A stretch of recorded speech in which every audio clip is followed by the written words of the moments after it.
Gracias por estar aquí acompañándonos nuevamente en este programa. Buenos días, buenas tardes, buenas noches, depende del lugar desde donde nos estén viendo. Hace 8 días veíamos con Pablo Torres algo interesante que es el tema de la neurociencia y las finanzas, cómo uno es responsable de eventualidades que uno piensa que se le salen de las manos.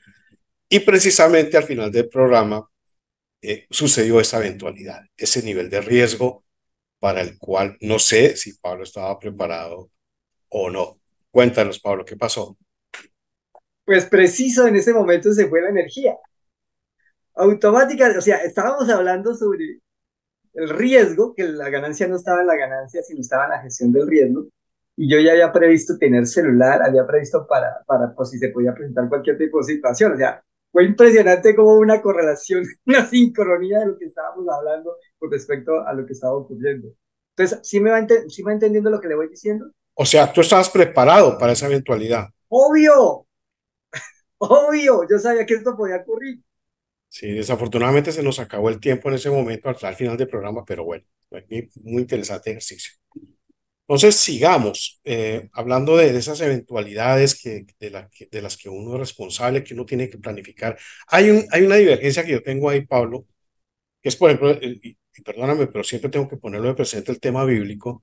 La Biblia dice que no le pertenece al hombre siquiera dirigir su paso cuando uno es creyente. O sea, no está hablando para toda la humanidad. Entonces, uno aprende a vivir, digamos, ese nivel de riesgo lo pone en manos de Dios y obviamente que uno tiene que estar preparado porque la Biblia también dice, cuide sus finanzas, programe, no se meta en cosas que de pronto usted no puede cumplir, en deudas.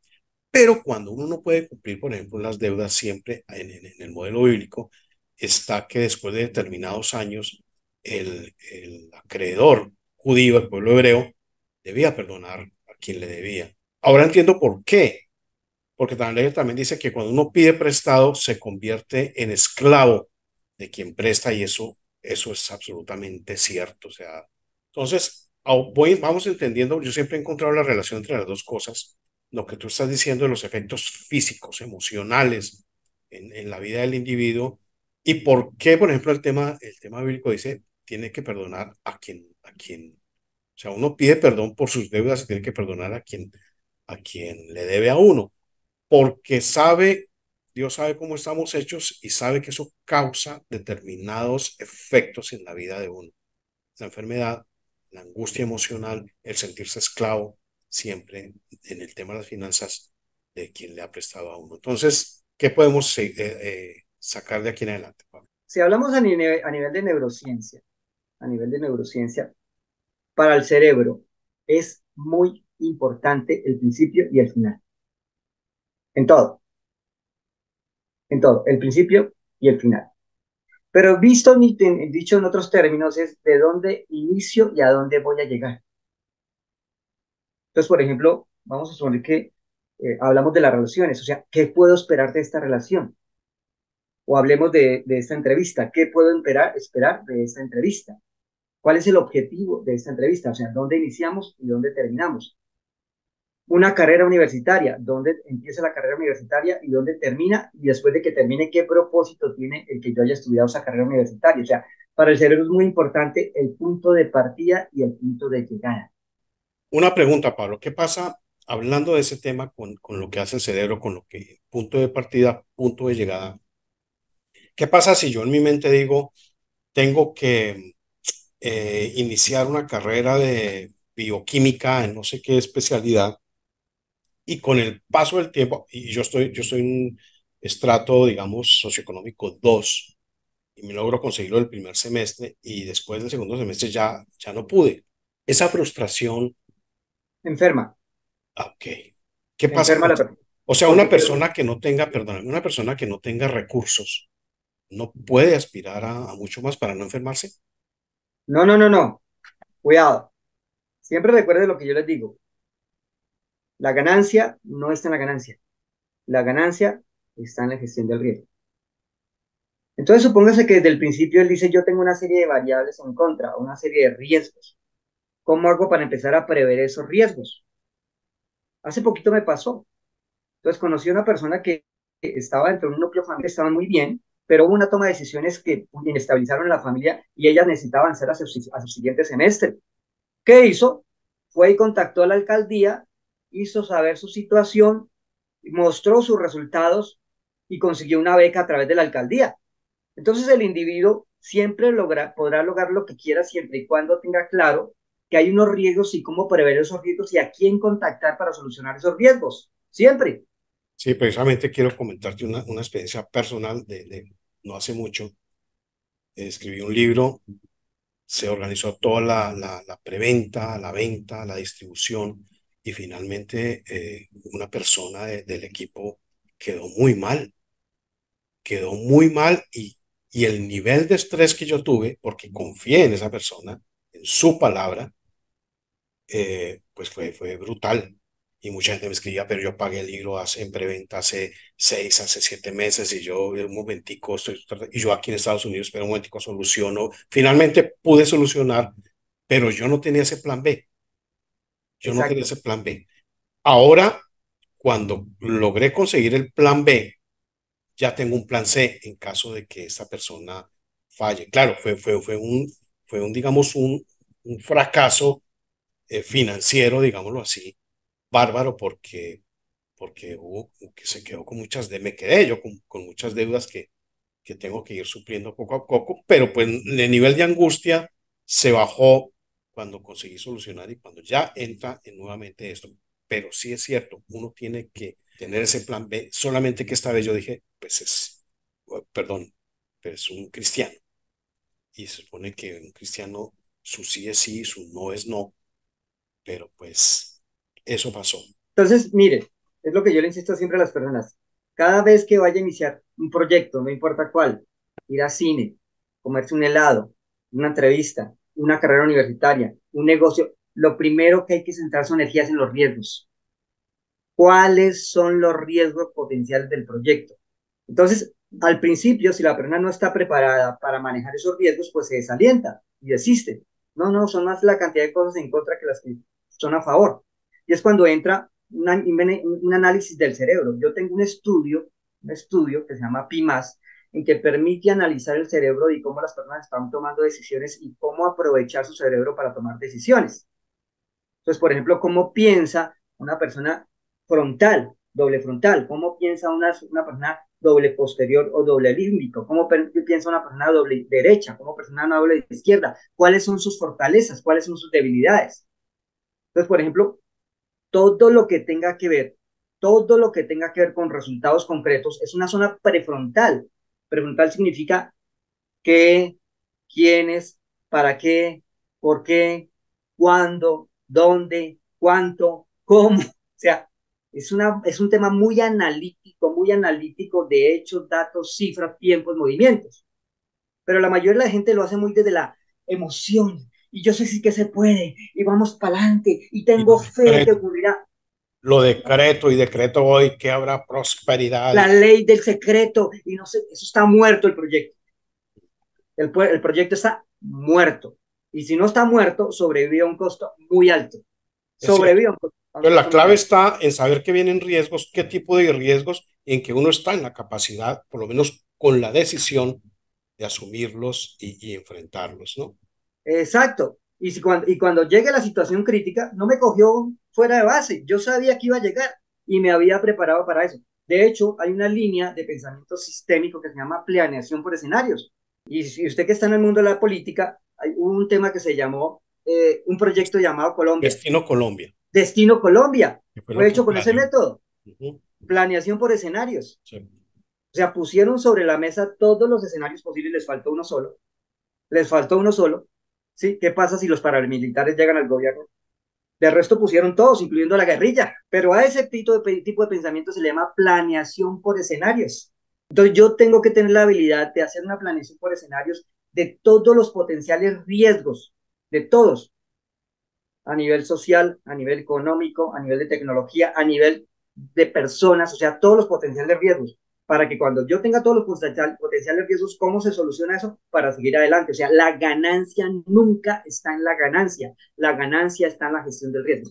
Eso es cierto, eso es cierto. Lo que pasa es que, vuelvo, te digo, desde el punto de vista, pues básicamente es algo muy similar solamente que uno como cristiano tiene un acompañante que dice, primero, no asumo este riesgo, sino uno lo mete en oración y bla, bla, bla, y se da cuenta que sí, cuáles son las metas, cuál es el propósito, el tener dinero, ¿para qué? Yo te cuento, Pablo, que en una época antecitos de conocerte, yo estaba ya a punto de estar ahorrando para comprarme un avión, un jet, no un jet, un Cessnita, no es un jet, un Cessna.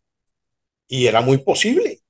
Y estaba haciendo y programando mi vida para esto y para esto, pero era solamente por el hecho de tener dinero, de suplir otras carencias que luego entendí que había. Ese escenario no se dio y yo no estaba preparado para que no se diera, no solamente para que no se diera, sino para que tuviera una bancarrota impresionante con efectos que pues duraron siempre sus años. Pero hoy en día, por ejemplo, ya no quiero Cessnas, ya no quiero el Rolls Royce, ya no quiero el yate, que también pensé en un yate, ya no quiero nada de eso porque pues no tiene sentido. Incluso un carro súper lujoso, digo, ¿para qué? Sea, ¿para qué quiero yo que me paguen divinos, ¿no? ¿Ciertos? El Ford Mustang, el Maserati, no sé cómo dice, son carros preciosos, pero yo ¿para qué quiero uno de esos? Si no puedo subir a mi familia, o sea, cambia uno la perspectiva cuando uno mira las cosas desde el punto de vista cristiano y aplicando lo que esos principios que tú llamas de neurociencia, en la Biblia son principios espirituales, cuando los aplica uno en la vida. Una persona desde el punto de vista no creyente, que también tenemos todos, pues la mayoría de nuestros televidentes no son creyentes, una persona que desea hacer dinero por sí, por tener dinero, por poder, lo que sea, y cómo planea ese tipo de frustraciones, porque seguramente no va a estar planeando, no, de aquí a 40 años, sino lo menos querrá en 5, en 3. ¿Qué pasa ahí? Bueno, mire, volvamos al tema de cuándo se puede tener posibilidad de tener dinero y cuándo no tener dinero. Yo solo podré tener dinero cuando sea congruente. Pienso, digo y hago. Dicho en términos nuestros, cumpla con su palabra. O sea, antiguamente no habían contratos, antiguamente era la palabra. Cumpla con su palabra, llueva, truene, relampaguee, cumpla con su palabra. Por lo tanto, no se meta en proyectos o no haga promesas donde no va a cumplir con su palabra. Ese es un punto, por ejemplo, Pablo, de estas charlas que se ha deducido, pues yo lo he deducido. El tema no es tanto moral, aunque sí tiene que ver con valores, sino es más con un tema de salud, de preparación ante la vida, de cómo funciona el ser humano. Cuando la Biblia dice que su sí sea sí, que su no sea no, no es que ay, Dios se va a poner bravo, sino que es un tema que lo va a beneficiar a uno. O sea, para eso están dadas las leyes de Dios, eso ya lo entiendo perfectamente. No es tanto porque, ay, Dios se pone bravo si usted dice que sí y de pronto hace que no, no, las consecuencias las va a sufrir uno y Dios quiere evitarle a uno eso y le está dando todas esas herramientas que tú mencionas, se le está dando en las escrituras. Cumpla su palabra, básicamente, sea su palabra, Sea ¿sí? su palabra, ¿sí? Entonces viene la siguiente fase. Yo tengo que tener claro cuál es el alcance de mi palabra. Yo ahorita estoy, por ejemplo, muy metido en el mundo de la inteligencia artificial, ¿sí? Pero yo, mi alcance de analfabetismo, pongámoslo en términos de primaria, apenas estoy en la parte de primaria en inteligencia artificial. Y alguien me dice, yo quiero un proyecto nivel bachillerato. Y yo todo motivado y emocionado le digo que sí. ¿Qué va a ocurrir? Voy a incumplir con mi palabra. Pero si alguien me pide un proyecto propio de primaria, yo le puedo cumplir con mi palabra. O sea, en otras palabras, yo tengo que revisar cuáles son mis alcances a la hora de prometer algo o a la hora de decirle sí a algo. Si no tengo claro mis alcances, voy a incumplir con mi palabra. Entonces yo me quiero meter en un proyecto y digo, yo quiero ganar, voy a poner una cifra, $10,000 mensuales, pero ni tengo el capital relacional, ni tengo el conocimiento, ni tengo la salud para hacer eso, y quiero ganarme $10,000, mi alcance solo va para $1,000. Entonces luego empiezo a darme el látigo, ¿sí? Al látigo por no haber llegado a los $10,000, como cuando mi alcance a nivel de conocimiento, a nivel de capital relacional, a nivel de dinero, solo alcanzaba para $1,000. Entonces yo tengo que tener claro cuáles son mis alcances. Y para tener mis alcances yo tengo que ser muy racional. Lóbulo frontal, por eso le digo, existe un estudio que me permite determinar cómo estoy tomando mis decisiones. Yo manejo todo el tiempo ese estudio cada vez que voy a trabajar con alguien. Racional, es lóbulo frontal, pero la mayoría de la gente toma decisiones emocionales. Sí se puede, vamos para adelante, sí, la ley del decreto, sí tengo pasión. No, eso no tiene ningún título. Mientras la decisión sea emocional, eso murió. Soy el líder de mi vida. Soy el líder de mi vida, sé la mejor versión de ti mismo. Pura, mis disculpas, pura porquería, pura basura, pura filosofía barata. Aquí se puede decir pura mierda, tranquilo. Ah, bueno. Pablo.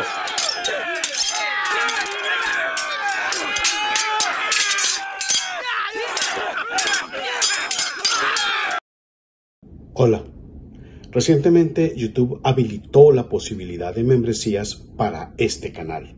Esa es una muy buena noticia, ya que podemos ofrecer beneficios especiales a quienes se unan como miembros del canal.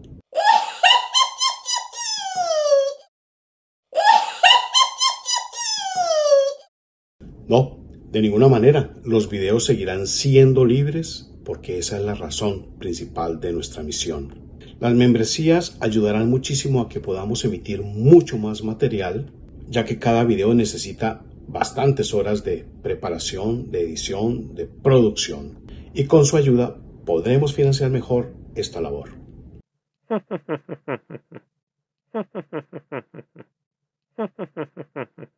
Tiene varios beneficios. Las conferencias y talleres que ofrecemos de cuando en vez no tendrán absolutamente ningún costo. Tendrán copia gratuita de los libros que se vayan publicando a futuro. Tendrán acceso privilegiado a las charlas y sesiones de preguntas que vayamos a tener en el futuro. Acceso a emisiones en directo, emojis e insignias especiales que los identificarán como miembros de este canal. Solo dele clic en unirse. Es muy sencillo. Y ahí pueden escoger la clase de membresía a la que desean pertenecer. Esta es una nueva alternativa para que ustedes, si lo desean, nos apoyen. Denle clic aquí en unirse. Y de nuevo, las personas que ya están suscritas, no se preocupen, no va a pasar nada, nada cambiará, seguirán siendo igual que antes, teniendo acceso a nuestros videos que regularmente publicamos. Muchas gracias.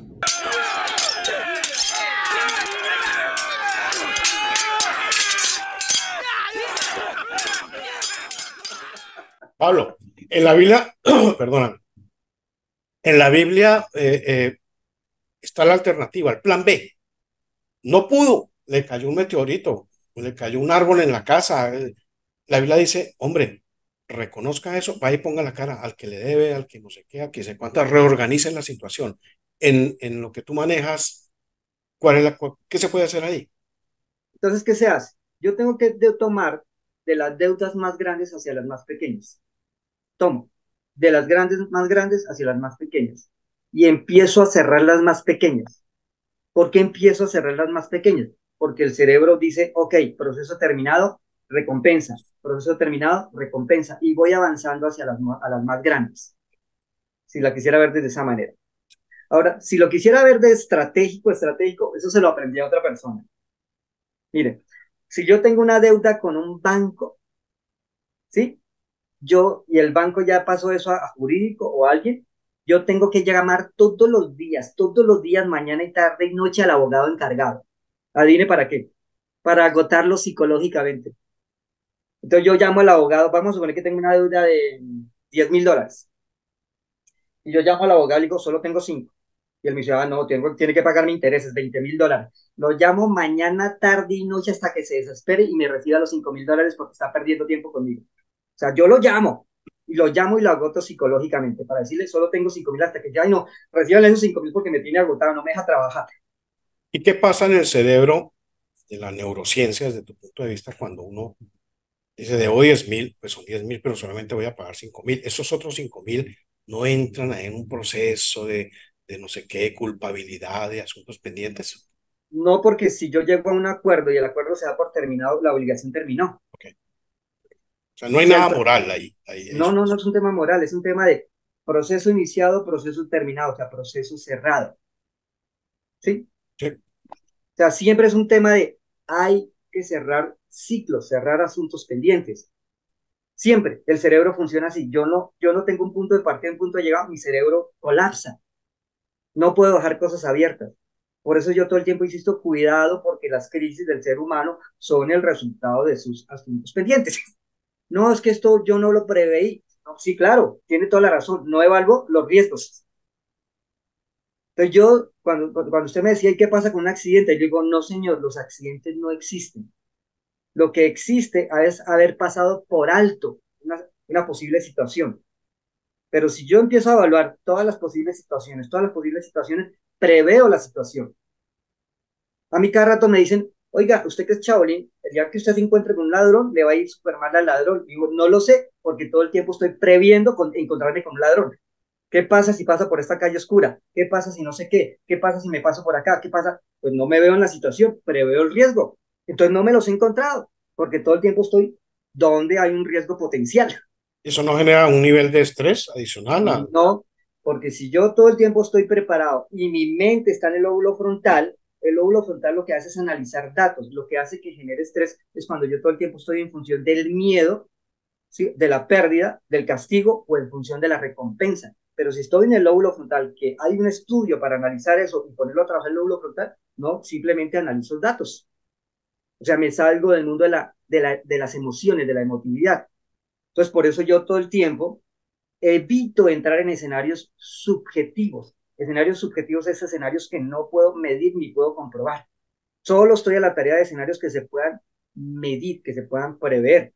Y entonces eso me facilita la vida. Sí, eso es entendible desde el punto de vista, digamos, de las personas que no creen en Dios, pero de las personas que creen en Dios, pues la Biblia dice muy claramente, hay eventos que afectan al ser humano que no los puede prevenir y pues son accidentes. Pero bueno, Acuérdese que hay dos tipos de pensamiento, Ricardo, o dos tipos de lógica.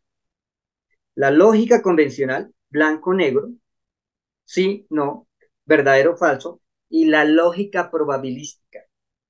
Yo todo el tiempo estoy operando desde la lógica probabilística. ¿Qué probabilidad hay de que algo se ocurra? ¿Y qué se necesita para que esa probabilidad se dé o no se dé? Esa es mi lógica. Por eso pocas veces me coge fuera de base una situación. Yo tengo que evaluar en este momento la probabilidad de un compromiso de mi próstata. Yo ya tengo 60 años y como dentro de mis posibilidades está la probabilidad, ¿yo qué voy a hacer para prever una situación de próstata? No puedo esperar que, ay, sí, ya, ay, me cogió la próstata mal, no sé qué voy a hacer. No, yo tengo que evaluar la probabilidad. En sí, el caso suyo, la vez pasada que se dio un incidente, que usted tenía que consumir una medicación para el dolor, ¿sí? La probabilidad de que eso alterara sus funciones cognitivas era muy alta, pero no lo previó, no lo vi. no No, lo no. vio, ¿sí o no? Comprometió sus habilidades cognitivas. Ahorita ya está previsto, oiga, no, espera un momentico porque eso puede afectar mis habilidades cognitivas, esa medicación. Ujú. Entonces, una cosa es la lógica o el pensamiento convencional, sí, no, blanco, negro, bueno, malo, día, noche, y otra cosa es el pensamiento probabilístico. Y el pensamiento probabilístico todo el tiempo está evaluando la probabilidad de algo para que se dé o no se dé. Para eso se necesita algo que se llama pensamiento lateral. Y es lo que yo le insisto a los traders. Cuando una persona va a entrar en el mundo de las inversiones, en el mundo del trading, yo le digo, cuidado porque usted no puede operar con la lógica convencional. Usted tiene que aprender a pensar con la lógica probabilística. Y eso les da muy duro. ¿Por qué? Porque si yo vengo a la lógica convencional, blanco, negro, va para arriba, va para abajo, y de pronto los mercados todo el tiempo pueden cambiar de cualquier momento porque existe la probabilidad de que vaya para arriba, como también existe la probabilidad de que vaya para abajo, y él solo quiere escuchar la respuesta única, esto va para arriba y tema cerrado, y basta tal punto y tema cerrado, y eso me garantiza la ganancia y punto cerrado. Esa lógica lo quiebra. Pero si yo soy un agente de bolsa y estoy diciéndole a alguien que es mi cliente, digamos, soy asesor de él, bueno, invierta en acciones petroleras en Colombia, pero esto puede ir muy mal. Esto puede ir muy mal Sí, porque con este presidente, entonces usted verá.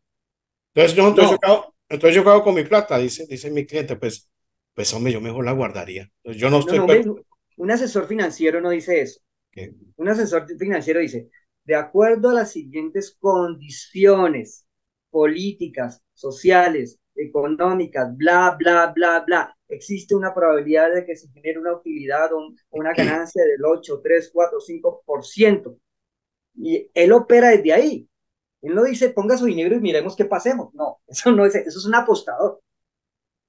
Eso es un agente de bolsa, no un apostador. No, un agente de bolsa no es un apostador, es un analista de riesgos que tiene unos instrumentos y unos asesores que permite evaluar el riesgo y de acuerdo a eso hacer una promesa. Claro. Mi pregunta es, yo como agente de bolsa tengo que generar recursos y tengo que de una u otra manera engañar a mis clientes. Eso es un hecho. Eso hacen la mayoría de los agentes de bolsa, porque asumen, Exacto, es una interpretación, no significa que eso sea una verdad. claro, porque es que el que no lo hace sabe que el mercado es cambiante, que sube, que baja, que hay unos riesgos y no puede estarle mostrando todas esas posibilidades a sus clientes. Obviamente que él sabe que si compran las acciones de Pocillos Marquetalia y lo logro vender y millones de acciones, pues el asunto va a ir muy bien. Pero, pero ese nivel de riesgo es latente y yo como agente de bolsa no puedo ser totalmente honesto, hablo de este caso específico, con mis clientes porque estoy jugando con esas probabilidades que no puedo, creo yo, que no lo hacen, no puedo plantearlas a los inversores. Mire, yo tengo una hija, es, ella está recién egresada de EAFIT, Universidad de Medellín, finanzas, y ella está en mesa de dinero. Y a mí me impresiona la cantidad de modelos matemáticos que tienen que manejar. Es absurdo la cantidad de modelos matemáticos que tienen que manejar para poder entregarle la información a los analistas y decirle, esta es la conclusión de estos modelos matemáticos para que usted tome una decisión. Pero además de eso, para que el analista pueda tomar esa decisión, a ellos los reunieron mínimo una vez al año con los especialistas de los especialistas de cómo se va a comportar los diferentes mercados para tomar una decisión. O sea, no es tan a la ligera decir, yo soy corredor de bolsa, voy a tirar los dados y te voy a engañar. No, es impresionante la cantidad de modelos matemáticos que tienen que manejar para que el analista finalmente pueda tomar una decisión. Ahora, que en el mundo de las ventas fáciles, estilo los multiniveles, con 2 horitas serás millonario, que es lo que están haciendo ahora, y métete con $300 y en una semana ganas $10,000. O sea, ese tipo de mundo mágico para las personas que quieren operar desde las emociones, pues obvio. Pero para los que son analistas, eso es matemática pura. Se le llaman actuarios. Y los que no tienen esa vía, se utiliza inteligencia artificial para utilizar regresiones, para hacer una cantidad de cosas. O sea, ese de que mi naturaleza por ser corredor de bolsa es engañarte, eso no es verdad. Hay una cantidad de modelos matemáticos que al individuo le permiten decir, existe la probabilidad de que se genere esta ganancia.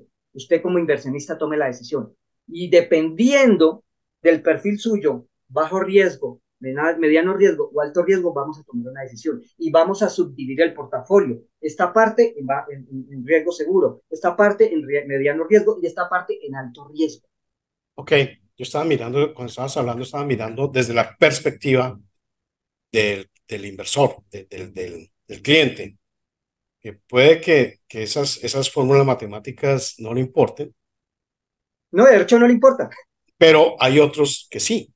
Uh -huh, Dice, yo necesito este nivel, qué probabilidad hay esto, y ahí sí tomo mi decisión. uh Pero -huh. hay otra gente que, ¿verdad? Piensa desde el punto de vista Emocional. racional y Uh dice, no, es que yo creo que ahorita con la pandemia B, entonces se va a vender agua de tomillo al 1.000, entonces eso me va a volver rico y eso es lo que yo creo y no sé, y declaro y no sé qué.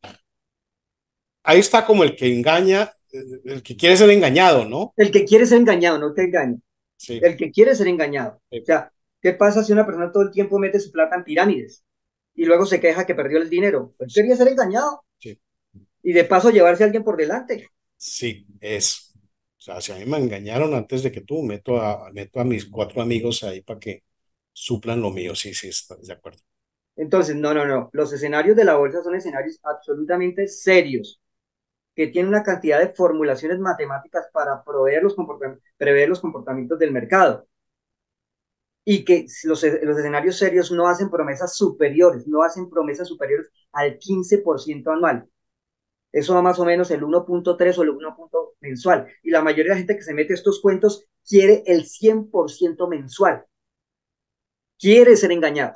Sí, aunque ahí también yo creo, y es una creencia personal, que hay niveles en este tema de las inversiones, de las finanzas, de la bolsa, donde, donde las probabilidades no existen, son niveles muy altos, en escala muy altos, donde yo puedo generar esas probabilidades que a mí me beneficien, la subida del dólar, la bajada del dólar, el nivel de inflación de cada país, eso, pues para mí es claro. Ok, No todo es que sea matemática, sino no, es matemática teniendo lo que hagan los de arriba. Tenemos 8 minutos para redondear este primer escenario de las finanzas y la neurociencia. entonces, para cerrar el ciclo, número uno, yo tengo que saber cómo opera mi cerebro, cómo actúa mi cerebro. Eso es lo primero. Es lo primero. Y para eso se necesita un estudio. Okay. Entonces, mi cerebro tiene un comportamiento cortical izquierdo, cortical derecho, cortical límbico derecho, límbico izquierdo. ¿Cómo está trabajando mi cerebro para que yo pueda decir, que ya sé cómo estoy tomando decisiones en el escenario financiero, en el escenario relaciones, en el escenario profesión? Y eso por defecto define un lenguaje, por defecto define una comunicación, por Perdón, defecto. cómo hago yo para saber cómo funciona mi cerebro?